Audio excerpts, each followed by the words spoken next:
like not to play favorites or anything, but Alicia and Angus are kind of my favorites on the show. So Yes. Yes. like I just Good love start. Good start. like the word that I've been going back to is like adorkable. Like they're so, like adorable and Oh, dorky, and it's it's wonderful to true. see them together. So what are some of your favorite moments interacting with each other from the show? Like there are a lot of great things to pull from, but as actors, what were some of the moments that you were most excited to play off on? Oh wow. I'm gonna talk a bit about this season. Um Stays, I don't know, maybe you will know what I'm talking about, maybe you won't. But there was like a scene or two this season where we'd I mean we work together a lot throughout the show. Um and yeah, it's really comfortable working with Stays. And yeah, we'd have a bit of improv every now and then. And it's nice to like, I don't know, maybe try and make Stacey laugh in the middle of a scene or like vice versa. Um yeah, there was a few times where I don't know, we had a lot of fun with just playing around with the scenes, which was cool.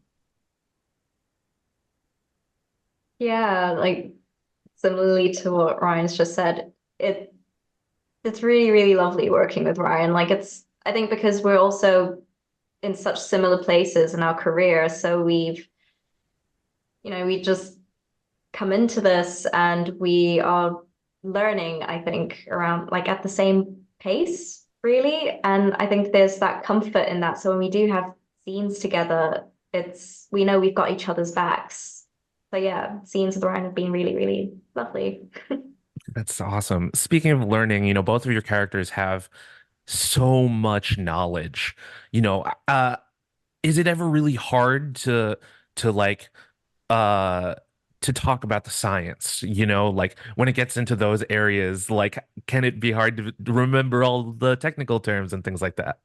I'll let you answer this one, Stace. I mean, yeah, I'm kind of used to it because of season one. I learned that's Alicia now. But yeah, there's some moments where it is really difficult, and there was a scene in this season, in season two, where I just couldn't get a scientific technical thing right, and we had to just do so many takes, but I couldn't do it. We managed it eventually, but like it was really difficult. Now, speaking of season one, when did you first learn about the fates of your characters after the events of the season one finale? Because it's just like you don't know what's happened to everyone else, right? And I'm sure the audience was just like, oh my God, I need to know. Yeah, I mean, dude, literally no one knew at all the fate of their characters until we got the Well, script. Well, I mean, you're safe, but we're just on the bridge. yeah, yeah, yeah. Yeah, everyone who's not on the bridge, yeah, literally had no idea until we got that script in our hands. Do you know what I mean? And which was, I think, maybe like a month before we started shooting, which is like, I don't know, like way over like a year and a half ago now, like crazy a long time ago. May, yeah. Yeah, May Yeah. last year. I don't even know, but yeah, long time ago. So been holding on to this secret for a long time that like, you know, Angus luckily does make it out of the aftermath of season one. But yeah, it was heartbreaking, reading what happens to not just Angus, but with everyone. Um, yeah, and you know, we'll see what people think. Yeah, while talking to the other group, I mentioned that I was reminded of Star Trek Next Generation when I got too attached to Tasha Yar, and then she was gone. So now for the arc, now with what happened with Kat, it's so heartbreaking. Like were there any points where you were concerned, Ryan, that you may not have made it? Yes, bro. Of course, of course. Like I remember so vividly. I pulled up to my gym and my email notification came through. I was like, "Oh, what's this? Oh my God, it's episode one. Oh my God, oh my God." And I literally didn't go into the gym for about an hour. I sat there and I read and I read. Um, yeah, so there was, bro, like literally just like turn like, going through the script, like, and when I first see my first scene and I see what happens, I'm like, oh my God, oh my God. And then obviously the rest of the story continues and I'm like carefully like, turning the page like please live, please live, please. I'm just waiting for that, like, and Angus dies or what? Do you know what I mean? So yeah, yeah, it was scary because I had no idea if I was gonna be alive or not. Sure. So both of your characters do a lot of growing up over the course of the season. Can you think of a moment where you were most proud of Alicia and Angus? Ooh, Ooh. most Oh proud. no, there's too many. I mean, the thing is, I'm struggling throughout to the think of season, one. but yeah, throughout the season, there's different things, like different levels of, okay, they've grown, like Alicia's grown up now, and like in episode 6, I can think of a scene. In episode 8, I can think of a scene, you know. So yeah, fans, I can't wait for them to just watch it and see that character growth with them.